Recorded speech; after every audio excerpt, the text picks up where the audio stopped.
Bismillahirrahmanirrahim. Assalamualaikum warahmatullahi wabarakatuh.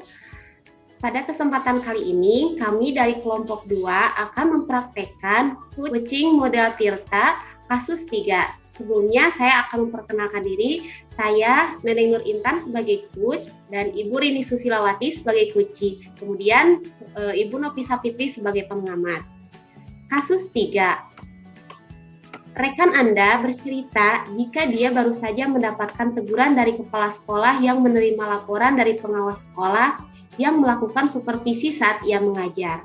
Pengawas sekolah yang melakukan supervisi tampak keberatan ketika rekan Anda mengajar tanpa buku teks. Rekan Anda mengajar dengan menggunakan sumber lain. Ketika diingatkan pengawas tersebut, rekan Anda menyampaikan bahwa ia tetap mengacu pada kurikulum walaupun tidak menggunakan buku teks. Pengawas tersebut tampak tersinggung dan memberikan laporan tentang hal itu kepada kepala sekolah. Bagaimana Anda menyikapinya? Kami akan tampilkan praktek coaching dari kasus tersebut. Prolog. Di suatu sekolah, terdapat guru bernama Bu Rini. Dia baru saja keluar dari ruang kepala sekolah. Bu Rini terlihat kecewa dan kurang bersemangat. Dia memilih menyendiri sambil memasang wajah cemberut. Tampaknya Bu Rini baru saja mengalami sebuah permasalahan. Setelah jam pulang, Bu Neneng menghampirinya yang masih duduk sendiri di ruang perpustakaan. Bu, bolehkah saya mengobrol dengan Ibu sebentar? Oh iya, silahkan. Terima kasih Bu. Sebelumnya saya mohon maaf mengganggu waktu pulang Ibu. Karena sudah dari tadi saya ingin mengobrol dengan Ibu. Tapi baru kali ini saya punya kesempatan. Iya Bu, tidak apa-apa. Tadi saya tidak sengaja melihat Ibu keluar dari ruang kepala sekolah dengan wajah yang sedikit kecewa. Kalau boleh saya tahu, apa ada permasalahan yang perlu saya bantu? Iya Bu, saya memang sedang punya masalah. Saya harap bisa menemukan jalan keluar dari masalah ini. Kalau begitu, bisakah Ibu menceritakan masalah yang sedang Ibu hadapi? Iya Bu, begini. Kepala sekolah memanggil saya karena ada laporan dari pengawas kalau saya mengajar tidak menggunakan buku teks saat supervisi kemarin. Apa menurut Ibu tindakan saya ini salah? Oh, itu jadi permasalahannya. Apa waktu supervisi kemarin Ibu menggunakan sumber lain? Saya sudah menggunakan sumber dari internet, namun sepertinya pengawas tidak suka dengan cara saya mengajar tanpa teks. Ada lagi masalah yang ingin Ibu sampaikan? Cuma itu saja Bu. Tapi selama saya mengajar materi yang saya sampaikan, sudah sesuai kurikulum kok. Ya Bu, saya paham. Tapi apa Ibu sudah coba mengajar dengan menggunakan sumber buku teks? Saya dulu sering menggunakan buku teks Bu. Namun saya pikir di zaman modern seperti ini lebih baik praktek dengan sumber dari internet yang bisa saya akses dari smartphone. Oke, coba Ibu bisa ceritakan bagaimana cara Ibu mengajar menggunakan sumber dari internet. Saya sudah merasa nyaman menggunakan sumber dari internet. Sebelum masuk ke kelas, saya membaca materi dari internet. Sebelum menyampaikan materi ke anak-anak, terkadang saya mengeprint materi tersebut dan membawanya ke kelas. Apa Ibu sudah mencoba menggunakan sumber dari buku teks, namun didampingi dengan materi dari internet? Bukankah itu lebih baik agar mempunyai sumber materi lebih dari satu? Belum Bu, saya lebih memilih satu sumber saja. Mungkin akan bingung bagi saya mempunyai 2 sumber materi sekaligus. Kenapa bingung? Bukankah Ibu bisa menggunakan sumber dari buku teks, kemudian diperkaya dari sumber-sumber dari internet? Memang benar Bu. Tapi bukannya sekarang materi seperti yang ada di buku teks juga bisa diakses di internet ya Bu? Soalnya buku tes pegangan saya hanya ada satu. Terkadang saya lupa membawanya ke kelas karena saya menyimpannya di kantor. Oke, sekarang saya tahu permasalahan yang Ibu hadapi. Adalah Ibu sering lupa menyimpan buku teks dan Ibu lebih suka mengakses materi di internet karena lebih praktis dan lebih menarik. Nah, betul itu, Bu. Oke, sekarang saya tanya, apakah Ibu pernah lupa dalam menyampaikan materi di dalam kelas? Pernah, Bu?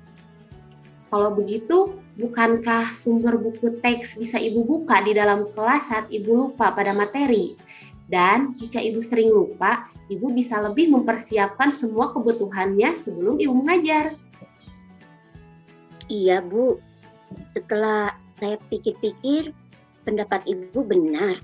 Saat saya lupa pada materi, saya kebingungan dan enggan membuka smartphone di depan siswa. Sepertinya saya tetap membutuhkan sumber buku teks. Benar sekali, Bu. Saya senang Ibu sudah menemukan jawaban dari permasalahan Ibu. Iya, Bu. Mulai sekarang saya akan berusaha mencobanya. Lalu, apa langkah yang akan Ibu lakukan ke depannya? Banyak sih rencana yang akan saya lakukan. Nah, kira-kira dari banyak rencana yang akan Ibu lakukan, apa yang menjadi prioritas Ibu dalam 2 hari ke depan? Pertama, saya akan kepala sekolah. Saya akan meminta maaf dan menjelaskan bahwa saya akan mencoba mengajar menggunakan sumber teks yang dilengkapi dengan sumber-sumber lainnya seperti internet untuk memperkaya materi saya dalam mengajar. Terus kedua, saya akan memulai mengajar dengan menggunakan sumber buku teks agar jika saya lupa, saya bisa membaca-baca buku teks tersebut. Itu merupakan langkah-langkah yang baik untuk Ibu. Kira-kira ada hal-hal lain yang ingin Ibu lakukan? Saya akan lebih mempersiapkan diri dan bahan-bahan yang saya perlukan saat mengajar, seperti buku teks dan sumber-sumber yang lainnya untuk memperkaya materi ajar yang akan saya sampaikan. Nah, dari diskusi ini, apa yang Ibu bisa ceritakan kembali dan apa yang akan Ibu lakukan berikutnya? Pertama, saya akan menemui pengawas dan kepala sekolah untuk meminta maaf dan menjelaskan dengan sebaik-baiknya apa yang saya lakukan ke depan. Kedua, saya akan mulai mengajar dengan menggunakan sumber buku teks. Ketiga, saya juga akan lebih mempersiapkan diri sebelum memulai mengajar dengan menyiapkan bahan-bahan seperti buku teks dan sumber lainnya. Bagus, Bu. Lalu, komitmen apa yang akan Ibu lakukan untuk menjalankan rencana Ibu ini? Besok, saya akan membuat janji dengan pengawas dan kepala sekolah. Siapa yang dapat membantu Ibu untuk menjalankan komitmen itu? Sebenarnya saya membutuhkan bantuan Bu Neneng untuk mengingatkan komitmen saya dan membantu menyampaikan rencana saya kepada Bapak pengawas dan Bapak kepala sekolah. Apa Ibu bisa? Wah, boleh Bu, dengan senang hati. Insya Allah Ibu pasti bisa. Terima kasih kepada Bu Rini yang telah bertindak sebagai Kuci. Dan sekarang saya persilahkan kepada Ibu Nopi untuk mengamati, mengomentari apa yang sudah kami lakukan. Terima kasih.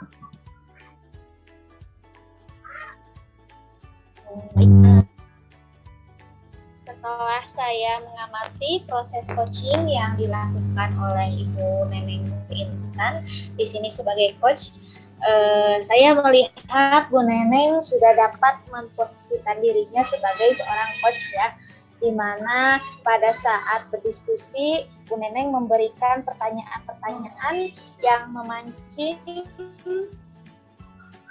dan membuka jalan pikiran dari coachnya, sehingga tanpa disadari sang coach mampu menemukan solusinya sendiri gitu. Dalam hal ini ciri khas dari coaching ini sudah sangat terlihat jelas ya, karena dapat menemukan sendiri solusinya, kemudian seorang coachnya juga hanya dalam hal pertanyaan yang membuka jalan pikiran sang coachee gitu. Secara keseluruhan untuk proses coaching dengan model Tirta yang dilakukan oleh Bu Neneng Nur Intan sudah memenuhi kriteria Tirta itu sendiri, mulai dari tujuan, identifikasi, rencana aksi maupun tanggung jawab. Namun mungkin di sini ada sedikit masukan atau saran dari saya sebagai pengamat. Pada tahap tujuan, mungkin alangkah lebih baiknya agar tujuan tersebut lebih mengarah atau lebih spesifik lagi.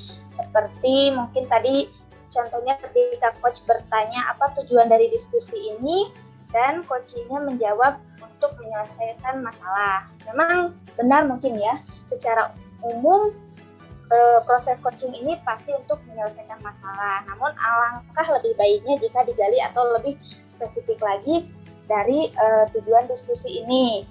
Pada kasus ini mungkin supaya tidak ada teguran lagi dari pengawas atau kepala sekolah. Mungkin itu tujuan yang lebih spesifik seperti itu. Supaya nanti ketika pada tahap identifikasi, rencana aksi maupun tanggung jawab lebih terarah lagi dalam proses coachingnya. Seperti itu. Namun secara keseluruhan, proses coaching ini sudah sangat luar biasa, apalagi di tahap identifikasi, peran coach dalam melontarkan pertanyaan-pertanyaan sudah sangat relevan sehingga coach dapat menemukan solusi, merencanakan aksi, dan mau bertanggung jawab atau komitmen untuk ke depannya. Gitu. Mungkin itu saja komentar saya sebagai pengamat dari proses coaching yang sudah dilakukan oleh Bu Neneng Nur Intan. Terima kasih. Terima kasih kepada Ibu Nopi Sapitri selaku pengamat, juga terima kasih kepada Ibu Rini Susilawati yang telah berkenan menjadi coaching.